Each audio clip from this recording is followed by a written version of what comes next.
बच्चों नवा संस्कृताय। आज की इस क्लास में हम दीर्घ संधि के अंतर्गत ह्रस्व री और दीर्घ री के उदाहरण हम पढ़ेंगे। ठीक है, पिछली कक्षा में हमने क्या बताया था आपको? ह्रस्व आ और दीर्घ आ बता दिया था। ठीक है, ह्रस्व ई और दीर्घ ई के उदाहरण बताया था मैंने, और ह्रस्व उ और दीर्घ ई के उदाहरण, दीर्घ उ के उदाहरण मैंने बताया था। तो दीर्घ संधि के अंतर्गत हम आज पढ़ेंगे ह्रस्व री और दीर्घ री के उदाहरण। ह्रस्व का मतलब छोटा और दीर्घ का मतलब बड़ा। ठीक है, देखिए दीर्घ संधि के अंतर्गत आप लोग लिखते रहिएगा। इसके है ह्रस्व री मतलब छोटी री और, ठीक है, ये उदाहरण, ये उदाहरण। ठीक, क्या देखिए इसमें क्या कह रहा है? यदि प्रथम पद के अंत में क्या हो? ह्रस्व री या दीर्घ री। री का मतलब ऋषि ऋषि वाला। ठीक है, यानी प्रथम पद के अंतर में क्या हो? ह्रस्व री या दीर्घ री। और द्वितीय पद के अंत में क्या हो? ह्रस्व री या दीर्घ री। फिर से देखिए, यदि प्रथम पद के अंत में ह्रस्व री या दीर्घ री हो और द्वितीय पद के प्रारंभ में क्या हो? ह्रस्व री या दीर्घ री, तो दोनों के मिलाकर क्या बनाएंगे हम? दीर्घ री। देखिए उदाहरण पर जैसे ऐसे बनेगा सूत्र। देखिए यहाँ पर ह्रस्व री धन ह्रस्व री बराबर दीर्घ री। इसमें एक री और मिल जाता है, जिसे आप देखिए री की मात्रा होती है ना। री की मात्रा आप जानते हैं, जिसे आप वृक्ष लिखते हैं, वृक्ष लिखते हैं तो वृक्ष में ऋषि ऋषि की मात्रा नीचे ऐसी लगी रहती है, वही री यहाँ पे एक लग गया है। ठीक, उसके बाद देखिए दीर्घ री धन क्या होगा? ह्रस्व री बराबर क्या होगा? दीर्घ री। उसके बाद ह्रस्व री धन दीर्घ री बराबर दीर्घ री। और दीर्घ री धन दीर्घ री बराबर दीर्घ री। ये चार कंडीशन आपकी बनेगी। ठीक है, ये चार कंडीशन, यानी इन दोनों को मिलाकर आप दीर्घ बनाएंगे, इन दोनों को मिलाकर दीर्घ री बनाएंगे, इन दोनों को मिलाकर दीर्घ री बनाएंगे, और इन दोनों को मिलाकर दीर्घ री बनाएंगे। यानी प्रथम पद के अंत में ये होंगे और द्वितीय पद के अंत में इनमें से कोई एक होगा, तो हम क्या बनाएंगे? दोनों को बड़ा रे बना देंगे। समझ में आ नहीं आ रहा? बताइए, समझ में आ रहा है? उदाहरण देखिए क्या है।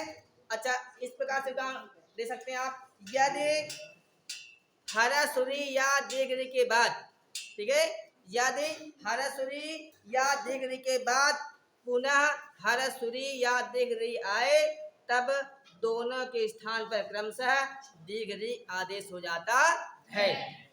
किताब में आपके नियम दिए गए हैं। ठीक है, दोनों के स्थान क्या हो जाता? दीर्घ एक आदेश।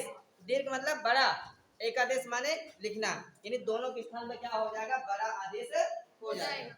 उदाहरण देखिए, जैसे लिखा हुआ है हो त्रिधन ऋणम। पहला उदाहरण दिया है हो त्रिधन ऋणम।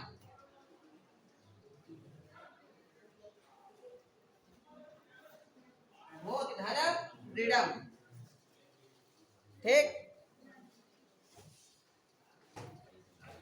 देखिए यहाँ पर ये क्या की मात्रा है? ऋषि ऋषि की मात्रा है, तो ऋषि ऋषि की मात्रा को हम बाहर कर देंगे, यानी ऋषि ऋषि हम बाहर कर देंगे, तभी तो आएगा सोशल में पढ़ने में मजा। यानी तभी तो संधि होगे। यानी प्रथम पद के अंत में क्या हो? ह्रस्व री या दीर्घ री हो, और द्वितीय पद के अंत प्रारंभ में क्या होगा? ह्रस्व री या दीर्घ री। देखिए, यदि प्रथम पद के अंत में क्या हो? ह्रस्व री या दीर्घ री, और द्वितीय पद के प्रारंभ में क्या हो? ह्रस्व री या दीर्घ री, तो दोनों के स्थान क्या हो जाएंगे? दीर्घ एक आदेश हो जाएंगे, यानी बड़े बना देंगे। देखिए, अब इसको कर दो बाहर। री मैंने क्या कर दिया? बाहर। देखिए ऋषि बाहर आ गई, आ गया। जब ऋषि बाहर आया तो इसमें हलन आ गया। अब इसको दो भागों में तोड़ दो केवल, और कुछ नहीं करना है आपको। इसको मैंने 2 भागों में मैंने तोड़ दिया। कितना समझ में आया? बताइए। अब देखिए हरसुरी धन हरसुरी, यानी छोटा री धन छोटा री। अब यहाँ मिलेंगे, देखिए छोटा री धन छोटा री बराबर क्या जाएगा? बराबर यानी दीर्घ री। तो इन दोनों की जगह क्या हो जाएगा? दीर्घ री। एक री मैंने लिखा, एक मैंने री की मात्रा लगा दी। एक ऋषि मैंने लिखा और दूसरी मैंने री की मात्रा लगा दी। समझ में आ रहा है? है? अब देखो जब ये दो धन, ये मान लीजिए ये दोनों जुड़े तो इनका मतलब दोनों का मान ये आ गया, तो उनका मान क्या हो गया? खत्म हो गया। ठीक। अब शेष जो बचेगा हम पुनः इसको नीचे लिख लेंगे। तो मैंने लिख लिया, देखिए लिख लिया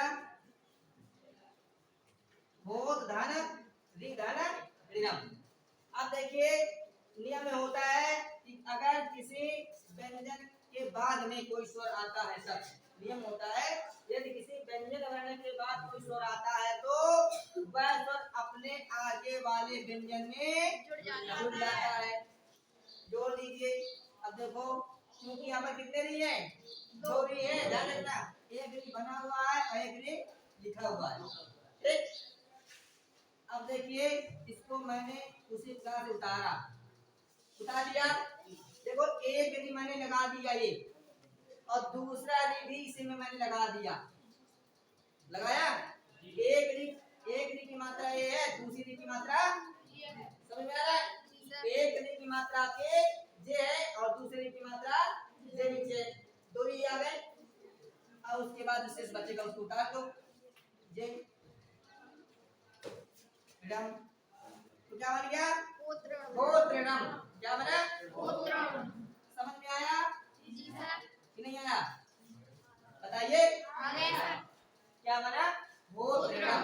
भूत ऋणम का मतलब होता है होता के लिए ऋण। जो आपके याज्ञिक, जो आपके विद्वान होते हैं, जो यज्ञ करवाते हैं, उनके लिए ऋण। ठीक है, इसको उतार लो जल्दी से। अगला बता रहा हूं,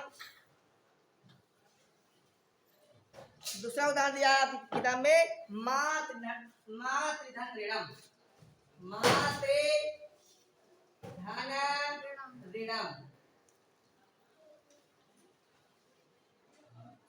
ठीक, समझ में आ रहा है?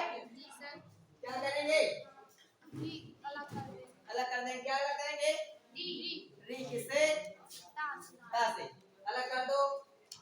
हम मैंने ता से री को मैंने अलग कर दिया, ऋषि को, और आगे जो शेष बचा उसको 2 भागों में मैंने कर दिया। ठीक, इसका समझ में आया? कोई बातचीत नहीं करेगा। इन दोनों जगह में क्या जाएगा? दीर्घ है ना? ठीक है, हरसुरी धन हरसुरी बराबर दीर्घ री। आ गया यहाँ पर एक री मैंने लिखा और दूसरा मैंने री की मात्रा लगा दी। हो गया बराबर? ठीक। अब उसको शेष जो बचेगा उसको हम उसी प्रकार से नीचे लिख लेंगे। अब देखिए यह क्या बचा? ता बचा, हल्का ता बचा। ओबिका शुद्ध व्यंजन है, इसमें कोई स्वर नहीं है। तो नियम ये होता है कि अगर व्यंजन के बाद कोई स्वर आता है तब क्या होता है? यह स्वर अपने आगे वाले व्यंजन में जुड़ जाता है। तो इनका मान खत्म हो गया। तो ठीक, अब इसमें जुड़ जाएगा। देखिए क्या करना है आपको। मैंने मात लिखा, उस पर इसमें क्या दीर्घ री है कि नहीं? तो एक री मैंने देखो री की मात्रा पहले ये लगाई। ठीक, किताब में भी आपको इसी प्रकार से लिखा होगा। दूसरे मैंने एक री की मात्रा ये लगा दी। हो गए? आया समझ में नहीं आया? और उसके जो शेष बचेगा उसको लिख लेंगे। मातृणम क्या बना? माता के लिए ऋण। किसके लिए? माता के लिए ऋण। समझ में आया कि नहीं आया? बताइए। आ रहा है? इसको उतार लिया आप लोगों ने, लिख लिया? अगला मैं 2 उदाहरण बता दे अपनी तरफ से। ये सब लोगों ने लिखा? बताइए। अगले लिखिए,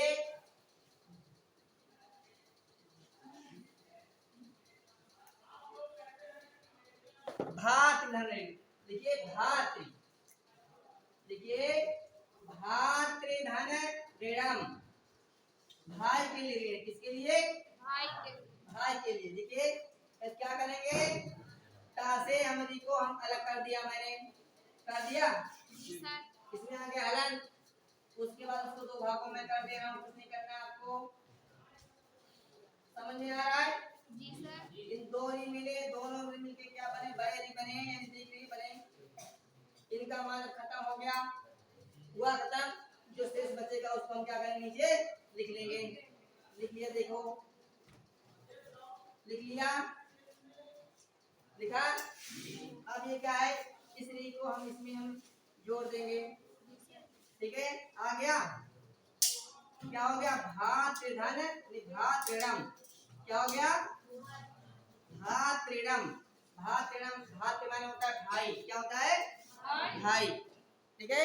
तो क्या है, भाई के लिए ऋण, आज समझ में आया, भातृणम, ठीक है। एक उदाहरण बता रहे हैं, आप लोग लिखते चलिए। ये वाला हो सबका हो गया? जी सर। सबका हो गया? जी सर।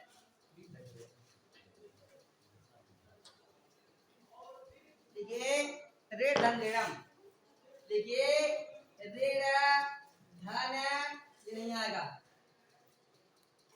गलत हो जाएगा, ये उदाहरण नहीं बनेगा, ठीक है। ये उदाहरण आपको 3-4 उदाहरण मिलते हैं, एक भातृणम, पितृणम, मातृणम, होतृणम। पितृणम लिख लो, पितृ भी आ जाएगा, पितृधन ऋणम, इन्हीं पिता के लिए क्या, ऋण, हो गया, कोई बातचीत नहीं करेगा, आ रहा है, क्यों धीरज, कुछ समझ में आ रहा है? इस काय की मात्रा है री की मात्रा क्या कर दो, बाहर कर दो, हमने री की मात्रा री, हमने क्या कर दिया, री बाहर कर, मात्रा में री बाहर करेंगे, ठीक है। उसके बाद शेष जो बचेगा उसको हम क्या करेंगे, दो भागों में हम लिख लेंगे। क्या साहिल समझ में आ रहा है? साहिल, क्या नाम तुम्हारा? कपिल, तुम्हारा क्या नाम बेटा? कपिल ना, नहीं आ रहा, क्या करेंगे, इन दोनों को क्या करेंगे, बड़ी री कर दिया हमने, एक री मैंने लिखा, दूसरा री की मात्रा लगा दी मैंने, शेष दोनों का मान खत्म हो गया, ठीक है। अब शेष भागों को हम उसी तरह नीचे लिख लेंगे, ठीक। ये री इसमें जुड़ जाएगा, ये री का मात्रा से जुड़ेगा, क्या बनेगा, पितृ, क्या बना, पितृणम, क्या हो गया, पिता के लिए ऋण,